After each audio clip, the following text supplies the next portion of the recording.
we were talking with some investors that are breaking into multifamily properties, and they were trying to figure out analysis and generally what do they need just to get started. What we like to have just to do our basic analysis is to get from either the broker or direct to seller. The seller is a T12, which is the trailing 12 months of financials, which basically will show how the property is operating on a month-to-month basis for the last 12 months. It's not year on year unless you're getting it in January, but it gives you the last 12 months. And along with that is the rent roll, showing you the current rent roll. And that rent roll will basically be a list of all the tenants, their monthly payment, what they've actually paid, and the market rate, what is supposedly the market rate for that same unit, a deposit if they're holding a deposit, and maybe have if they have some late payments or some other things or some other fees on there as well.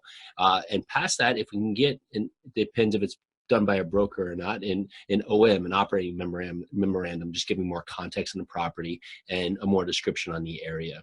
Those would be the three things on a basic level that we would want to get for our analysis. And we could back our way in without that, but our preface always to sellers or brokers is, if we don't at least have the T12 and rent roll, we're going to make assumptions, and those assumptions will be better how specific we are with the area.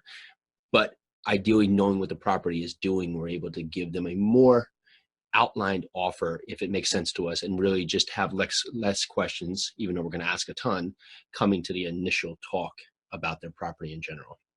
So that's what we would do to get started right there. At least have those basic items and ask, and they're not too much to ask. So if someone can't give them to you, I would think that may be a good thing, because they're not maximizing their properties, and maybe there's opportunities, but you're going to have to at least know the area very well, or rely on property managers and brokers, which you should anyway, to help you understand what your expenses are, what your income drivers are, and ideally the advantages, upsides, and possible downsides to the property.